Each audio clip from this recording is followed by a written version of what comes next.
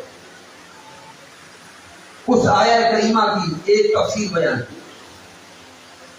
امام ابن الجوزی کے ساتھ بیٹھا جو شخص تھا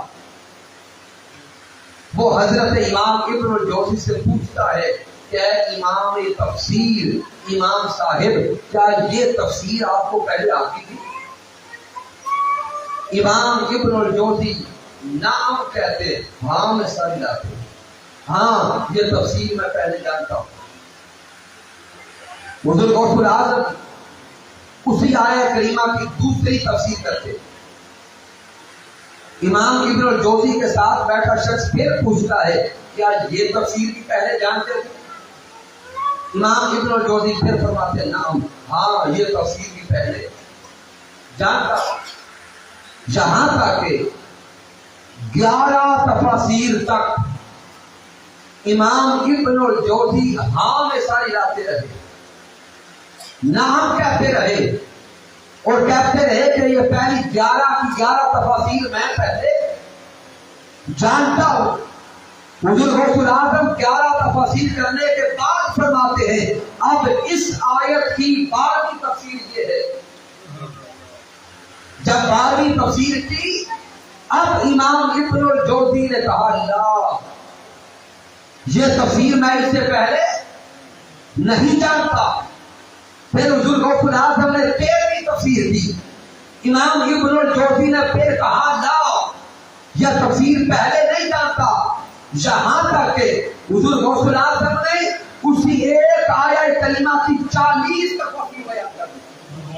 اب کا علم دیکھتے 40 تفسیر بیان کی،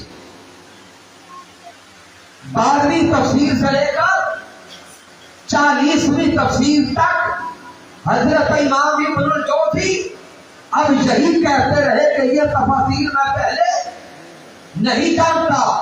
حضور غوث الاعظم 40 تفاسیر مکمل کرنے کے بعد آگے فرماتے ہیں الان نرجع من القال الى الحال، آپ فرماتے 40 تفاسیر تو علم ظاہر کی تھی، اب علم باطن کی طرف آتے ہیں۔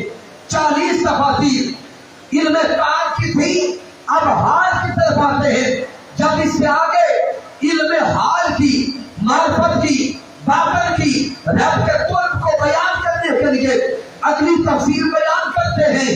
امام ابن الجوزی کی کیفیت بدلتی ہے، وجد آتا ہے، وجدانہ کیفیت میں کھڑے ہوئے گریبان کو پھاڑا، حضور غوث الاعظم کے قدموں پہ گر کے کہتے ہیں یا شیخ عبد القادر جیلانی، اب پردے اٹھائیں، جہاں کا علم ظاہر اور علم باطن نصیب ہو رہا ہے، ہمیں بھی اس پاٹا تک پہنچا دے جہاں کا یہ سب۔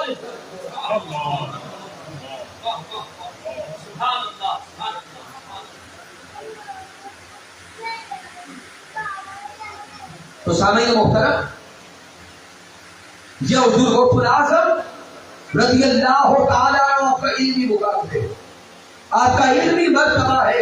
اب شاید بعض احباب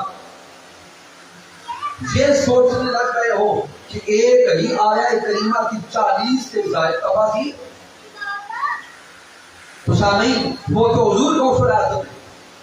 میں آج کے دور میں اس دور کا ایک ایسا کلندر بتاتا ہوں جس شیخ کو سنے تو اس صدی میں بھی اس ہستی کو سنتے جائیں، ایک ایک آیت کریمہ کی درجنوں درجنوں تفاسیر اس صدی میں ایسا کلندر نکل رہا۔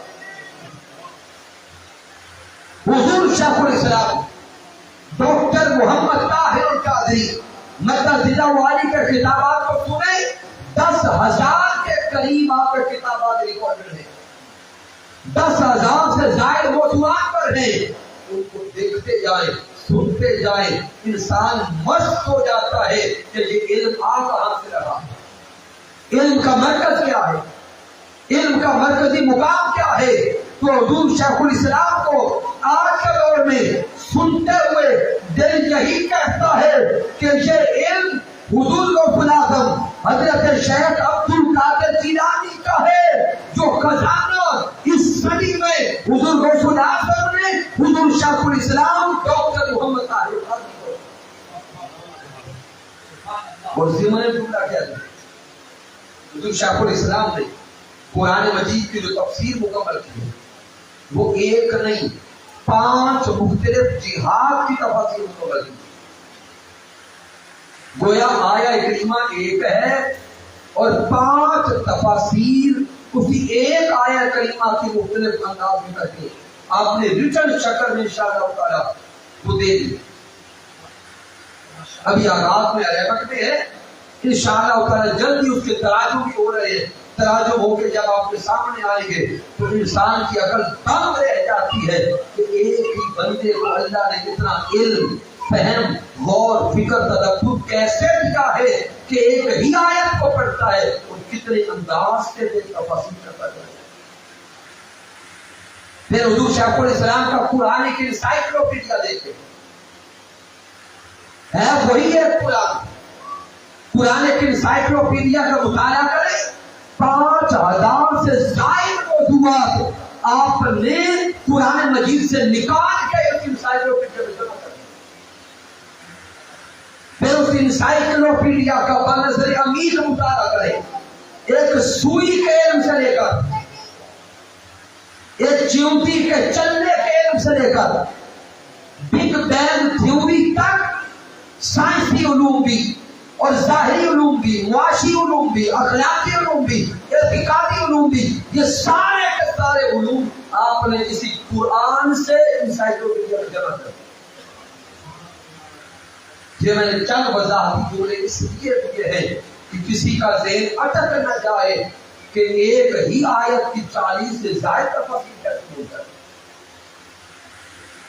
تو سامعین محترم، پتہ چلا کہ حضور غوث اعظم حضرت شیخ عبد القادر جیلانی رضی اللہ تعالیٰ عنہ، آپ کی زندگی کا مرکزی مقام کیا ہے؟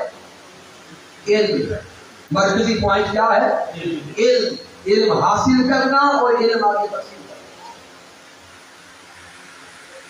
اب سامعین اختتام کیا جائے، واقعات پڑھے جو تقسیم علم کے اعتبار سے آپ کی ذات کے ساتھ پوچھنے۔ آخری حصے میں ابتدا کے ساتھ جوڑتے ہوئے رب کائنات سورۃ الکہف میں جب اصحاب کہف کے واقعہ کو مکمل کرتا ہے تو انسانوں کو ایک پیغام دیتا ہے۔ میرا مالک فرماتا ہے بس بالنفس مع الذین یدعون ربهم بالغداۃ والعشی۔ اللہ فرماتا ہے اے انسانوں، جس طرح سے کتے نے اپنے آپ کو اولیاء کی صحبت میں جما لیا، اسی طرح تم بھی اپنے آپ کو اولیاء کی صحبت میں جما لو۔ اللہ قرآن میں فرماتا ہے وَاصْبِرْ نَفْسَكَ، تم بھی اپنے نفس کو اور اپنی ذات کو اللہ والوں کی صحبت میں جما لو، ان کی صحبت میں آ جاؤ۔ جہاں جو فرماتا ہے رب فاصبر نفسک، یہ لفظ جو نفس ہے، نفس یہ کثیر المعانی ہے، اسی لفظ نفس کا معنی انسان بھی کیا ہے، اسی لفظ نفس کا معنی جو انسان کے اندر ایک نفس ہے، نفس امارہ، اس نفس امارہ کو کتے سے تشبیہ ہے۔ کیوں کہ یہ نفس امارہ انسان کو برائی کی طرف لے جاتا ہے۔ ان النفس لامارۃ بالسوء، یہ جو نفس امارہ ہے یہ ہمیشہ انسان کو برائی کی طرف لےتا ہے۔ تو رب یہی فرماتا ہے اگر اس نفس امارہ کو نفس مطمئنہ بنانا چاہتے ہو تو پھر اللہ والوں کی صحبت میں آؤ، اللہ والوں کی صحبت میں آؤ۔ اسی لیے عرفاء کو اگر پڑھے تو ان کا میسج اور پیغام دینے کا اپنا انداز ہے. وہ اس نفس کو کتے سے تشبیہ دے کے کہتے ہیں جس طرح وہ کتا اللہ والوں کی صحبت میں بیٹھا تھا اسی طرح تم اپنے نفس کو اللہ والوں کی صحبت میں لگاؤ. اللہ والوں کی صحبت ملے گی تمہارا نفس ترقی کرتا کرتا مقام مطمئنہ کی طرف آئے گا. اگر مقام مطمئنہ نفس کو نصیب ہو گیا پھر قرآن کی آواز کیا آئے گی یا ایتھا النفس المطمئنہ ارجعی الی ربک راضیۃ مرضیہ. اگر نفس مطمئنہ نصیب ہو گیا پھر جب موت کا وقت قریب آئے گا ادھر دنیا والے رو رہے ہوں گے آپ کی نگاہ کے سامنے رب کا جلوہ ہوگا محبوب کا جلوہ ہوگا رب کائنات کی آواز آئے گی اے نفس مطمئنہ والے میرے بندے لوٹا میری طرف پلٹا میری طرف بس میری نفس معلزین جذبون ربهم بالغداۃ والعشی. اب یہاں میرا مولا اولیاء کی صفت بیان کرتا ہے اولیاء کی نشانی بیان کرتا ہے کہ اللہ کے ولی کون ہیں. بالغداۃ والعشی ان کو دیکھتے ہیں وہ صبح و شام مولا کے ذکر میں مست رہتے ہیں. وہ صبح و شام مولا کی محبت سے سرشار رہتے ہیں. وہ صبح و شام اپنے مولا کے قرب کے قائل رہتے ہیں. اللہ کے ولی ان کی نگاہ دنیا کے مال پہ نہیں ہوتی اللہ کے ولیوں کی نگاہ مولا کے دوسرے کی ہوتی. یہ ہر وقت روتے ہیں مولا کے قرب یہ ہر وقت روتے ہیں مولا کی ملاقات کے لیے. یہ ہر وقت ترستے ہیں اس لمحے کو کہ کب وہ لمحہ نصیب ہو بندے اٹھ جائیں مولا کی ملاقات مل جائے. تو اگر کہیں جائیں شہرا سن کے بڑا نام سن کے اور وہاں پہ مال کا پیسوں کا دھندا نظر آئے وہیں سے پیچھے پلٹ جائے جو ابھی دنیا کا طالب ہے وہ آپ کو مولا تک کیسے ہو جائے گا.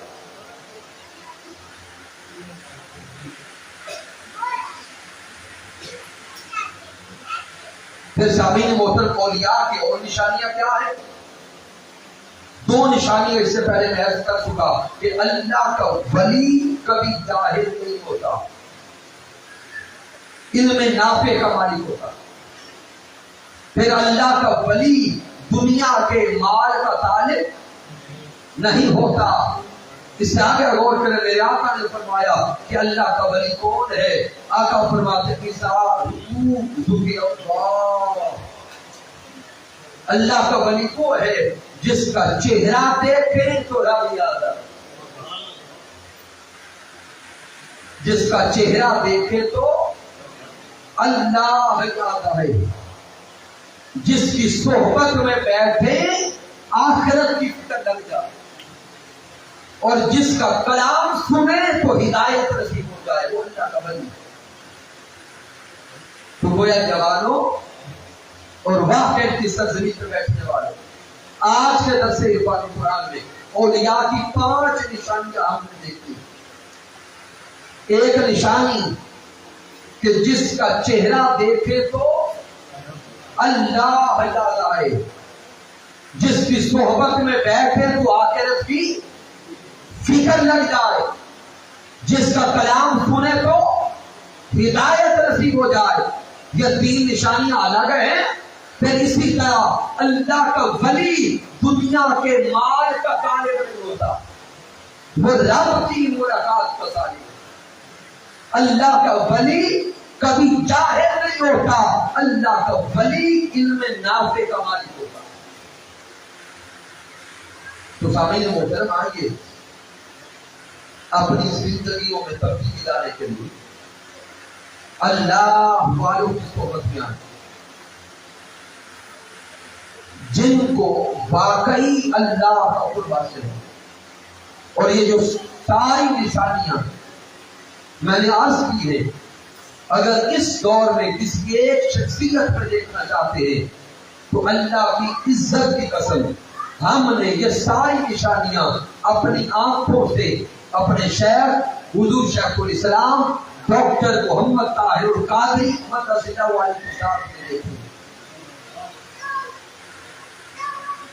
اسی لیے نہ دن دیکھتے ہیں نہ رات دیکھتے، نہ صبح کی پرواہ نہ شام کی پرواہ، بس مارے مارے گلیوں میں نگر نگر پھر رہے ہیں کہ لوگوں آؤ ہم سب ملیں اور اس شیخ کامل کی صحبت میں آئے اور اس کامل ہستی کی صحبت کو پا کر اس دنیا کو بھی اپنی کو ثواب دے اور آخرت میں. اور اس کی واضح نشانی سامعین محترم یہ جو درس ہے عرفان قرآن ماہانہ بنیادوں پہ چل رہا، اس درس عرفان قرآن میں دیکھیں صرف ایک غرض ہے کہ اس امت کا کمزور تعلق پھر قرآن سے مضبوط ہو. اس کے علاوہ کوئی لالچ نہیں، کوئی طلب نہیں.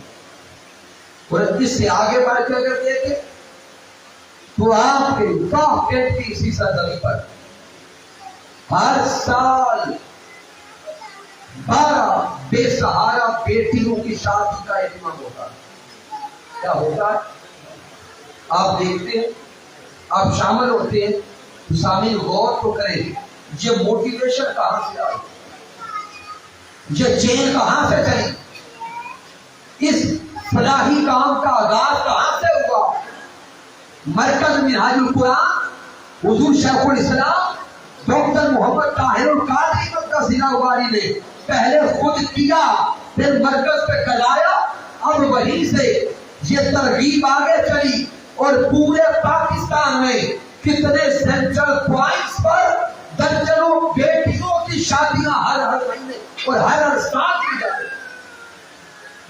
اس میں آپ کا پہلے ہے اسلام آباد ہے، فیصل آباد ہے، کشمیر کا علاقہ جات ہے اور دیگر کراچی کو دیکھیں، پشاور کو دیکھیں، یعنی پاکستان کے درجنوں مقامات پر اس وقت ہر سال یتیم اور بے سہارا بیٹیوں کے ساتھ ہوتا ہے.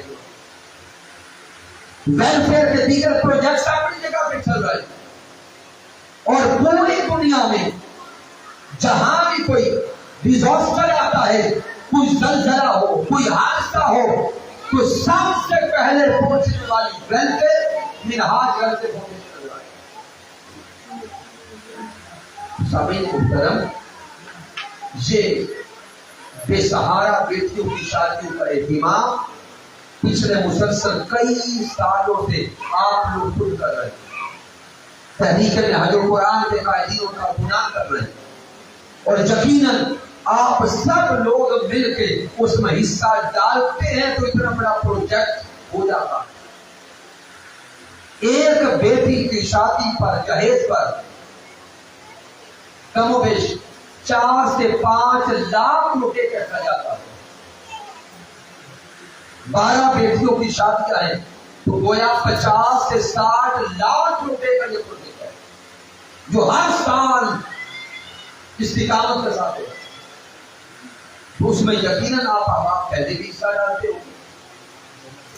اب بھی میں اپنی طرف سے ریکویسٹ کر رہا ہوں کیونکہ یہ کار خیر ہے، بیٹیوں کے گھر بسانے کے لیے اپنا حصہ ہے، تو جو آپ مالی معاونت کرنا چاہیں یا اخلاقی معاونت کرنا چاہیں، کسی بھی انداز سے کوئی معاونت کرنا چاہیں، مدد کرنا چاہیں تو اسٹال موجود ہے. وہاں پہ جاتے ہوئے اپنے احباب کو، دوستوں کو، ساتھیوں کو اپنا کچھ نہ کچھ حصہ ڈالتے جائیں اور دیتے جائیں. مبارکباد پیش کرتا ہوں ہمارے دیگر اس عظیم درس عرفان قرآن کے انعقاد پر.